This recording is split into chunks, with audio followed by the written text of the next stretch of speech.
Welcome to Tough Conversations with David Wood, where play meets depth. We help teams and high-performing leaders like you to master your tough conversations so you succeed in your career and in your life. When we avoid tough conversations, we stay small. Teams stay disengaged, conflicted, and ultimately end up quitting.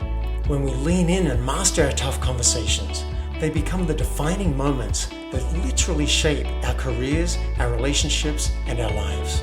So let's dive in and master your next tough conversation so you can be the leader that you would follow. Let's play. So there's 4 steps. It's a CARE model, C-A-R-E. I'm Australian, so you may not hear the R. It's the CARE model. Yeah. I'm going to outline the CARE model. I'm going to outline Real the good. CARE model. Welcome, trendsetters, to another episode of Tough Conversations with David Wood. This one got real. I was being interviewed by a podcast host, and she was willing to bring up a real-life tough conversation, and we did a role play. So let's dive straight in. I ask her what the issue was, get a bit of clarity around it. I talk about the 4 steps, outline the CARE model of tough conversations, and then we do a role play. And I just love how sweet she was. And without further ado, let's dive straight into this live conversation role play. Oh, I will give a plug for the free weekly Zoom call.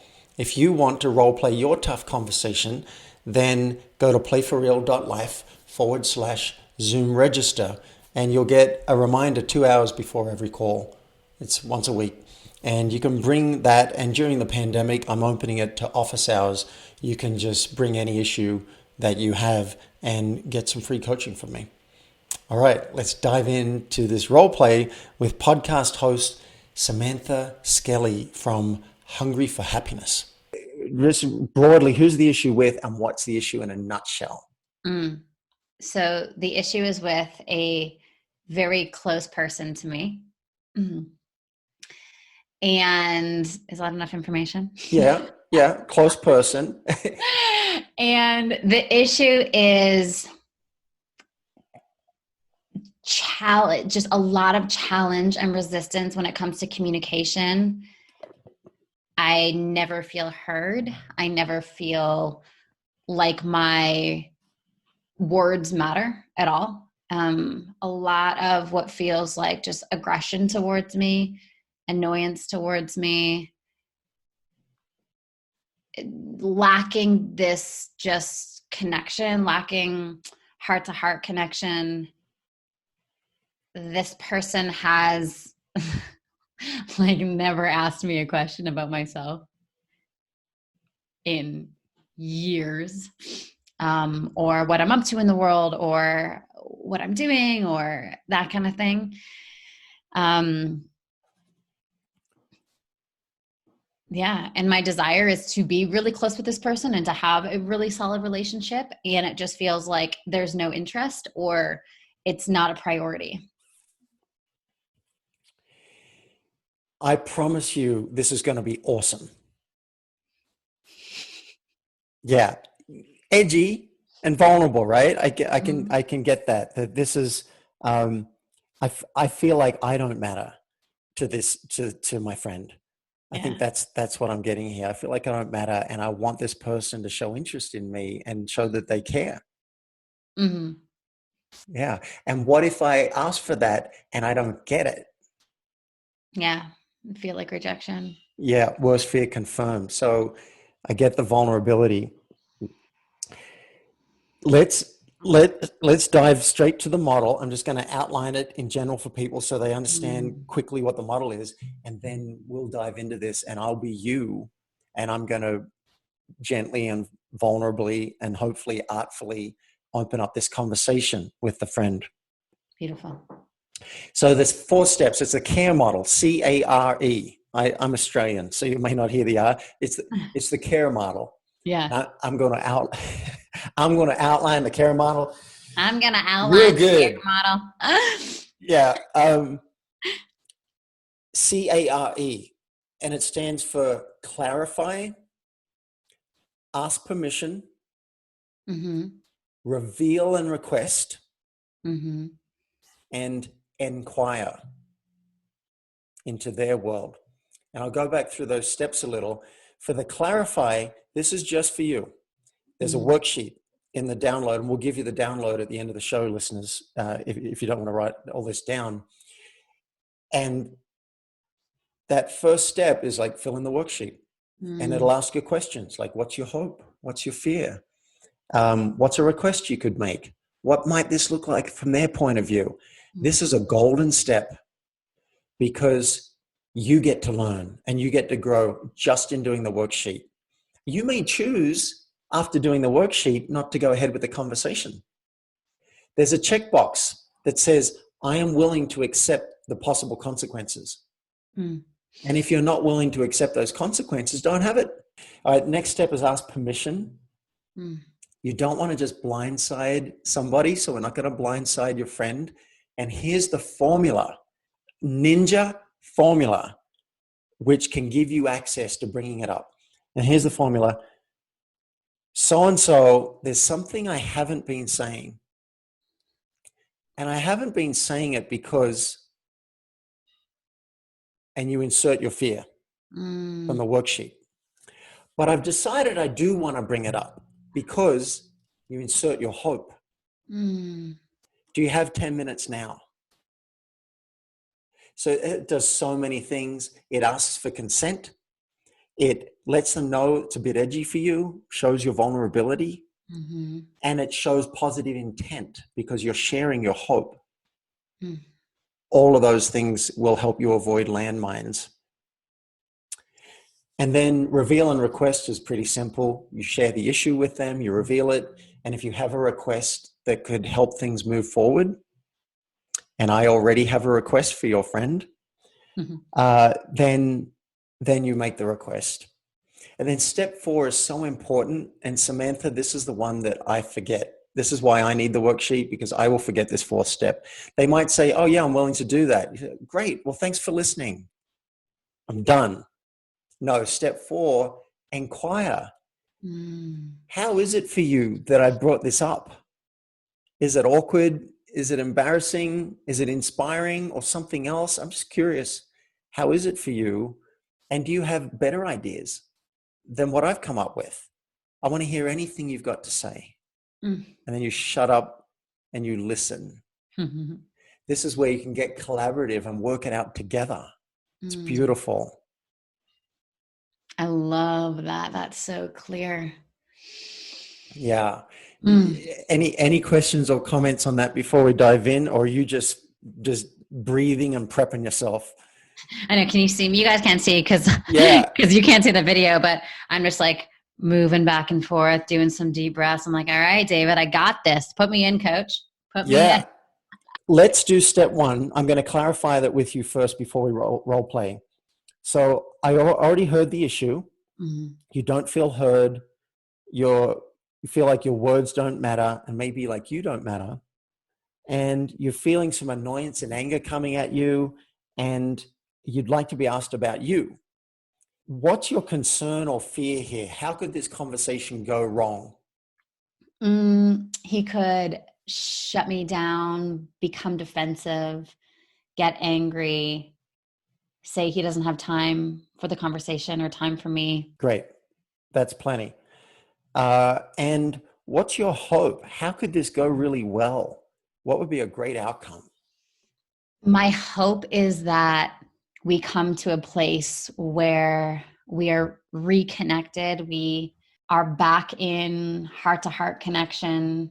We are hearing each other. We are seeing each other. We kind of laugh about how we used to treat each other. Great. There's some good hopes.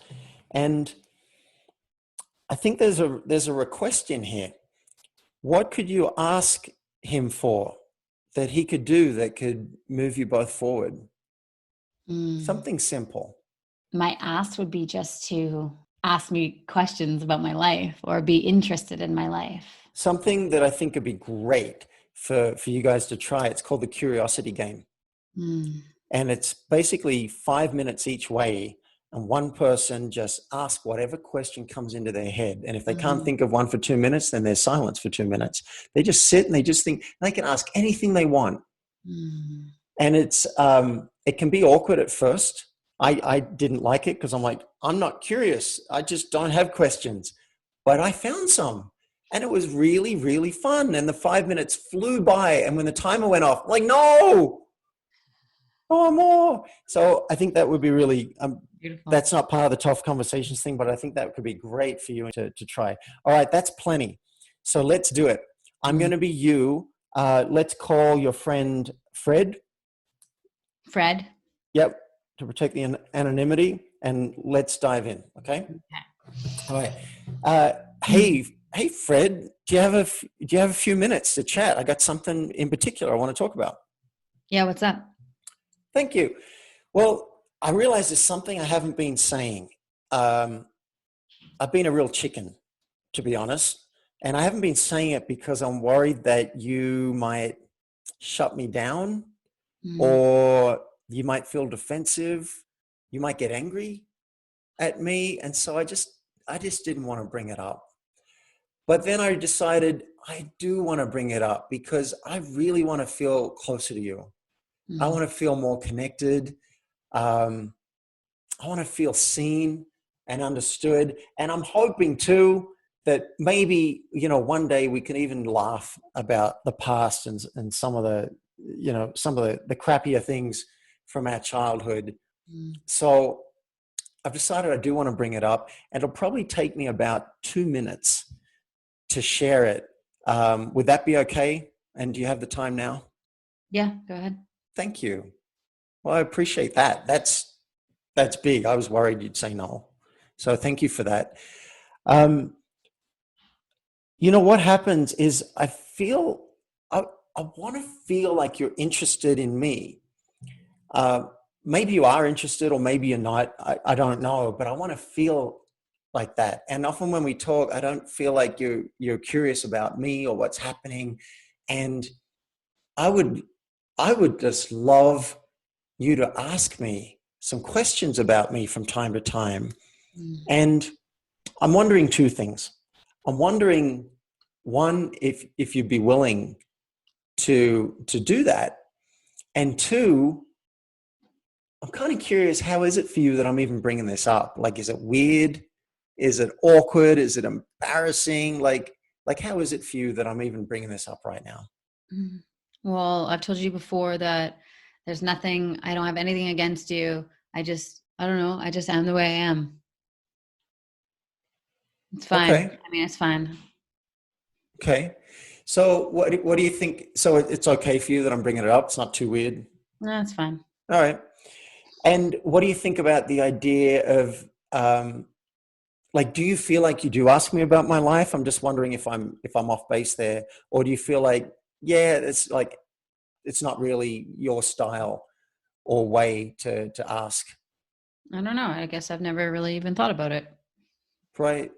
Would you be open to it, to trying it out? There's actually a game someone told me about, which takes 5 minutes each way.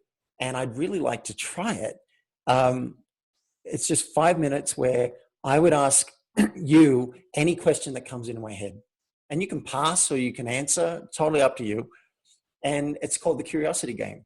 And then we'd switch and you would ask any question that comes up into your head. It could be anything's fair game. And I wonder if you'd be willing to try that with me. It would mean a lot to me. And if it sucks, if it's terrible and it's not fun, all right, we probably won't try it again. But would you be willing to give that a go? Yeah, I guess so. Yeah, sure. Thank you. All right, great. So I'll set a time with you to do that. And there's something else I want to ask. Sometimes I feel like you might be a bit annoyed with me. And I'm wondering if maybe I bug you. Is there something I do that might bug you? Or is there something I did that maybe I could apologize for? Because I'd really like to know.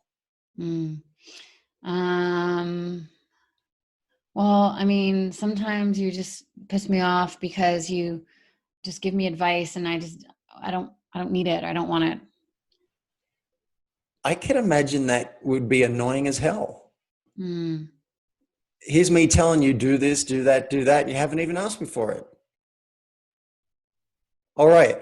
You know what? I'm going to try and stop doing that. Mm. Here's my commitment, is to ask you, would you like advice? Mm. And if you say no, I'm going to leave it be. And if I don't ask permission, here's a code word I offer. If you say the word pineapple, then that'll remind me, I'm doing it again. Because I want to stop doing that. It's no fun to get advice from people you haven't asked for. Mm. Cool. All right. Yeah, sounds good. So I want to just check in with you. Firstly, thank you, Fred, for listening to me. This is awesome. I was so scared to bring it up, and you've made it easy. And secondly, I want to check, is there anything else you want to say about this? And there doesn't have to be anything.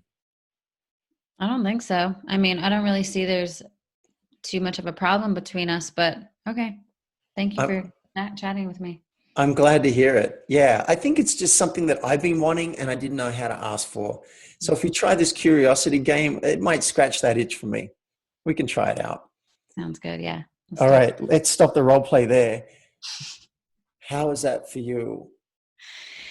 Yeah, that was, I love the framework. I love having the step-by-step framework, because I think oftentimes when I'm in conversations that feel anxious or heated, I'm like, it can sometimes feel reactive for me or emotional.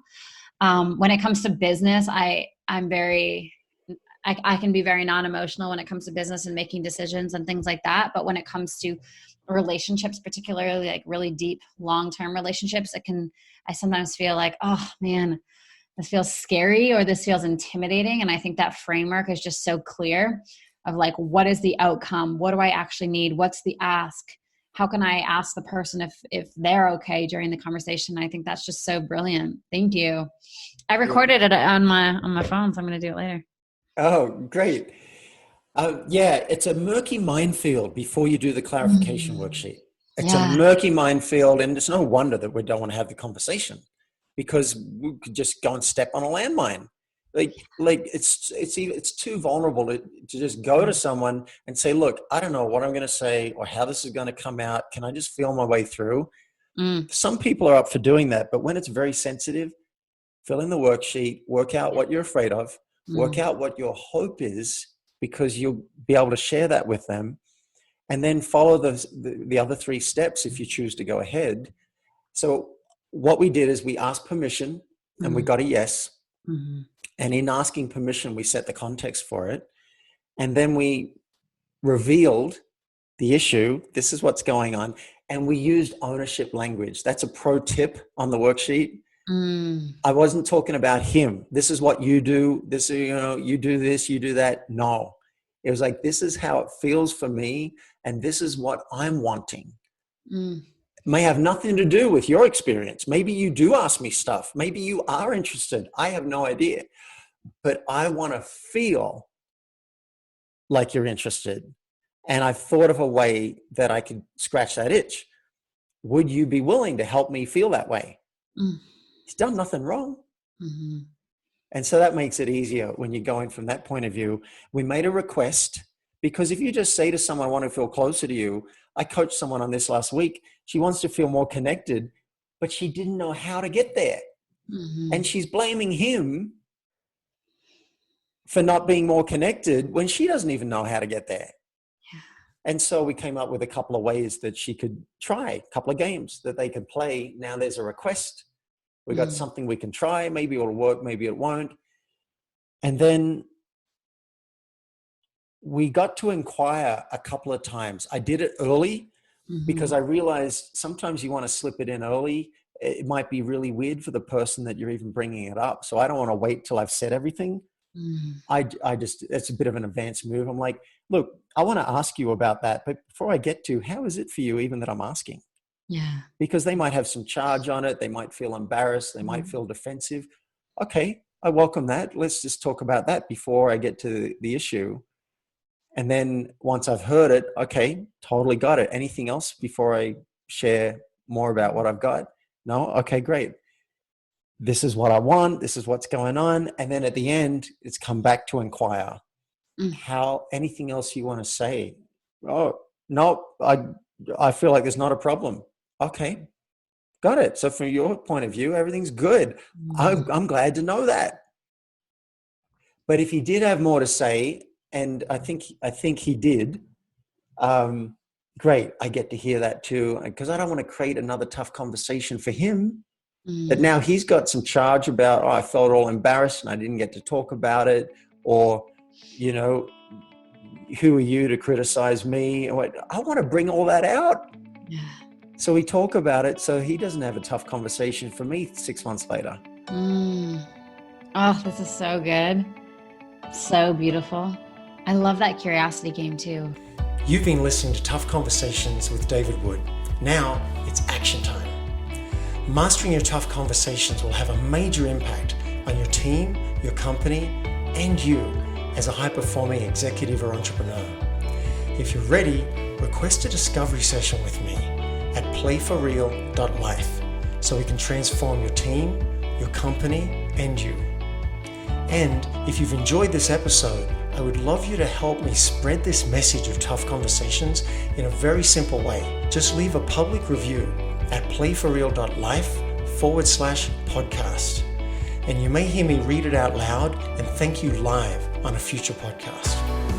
Now, let's play.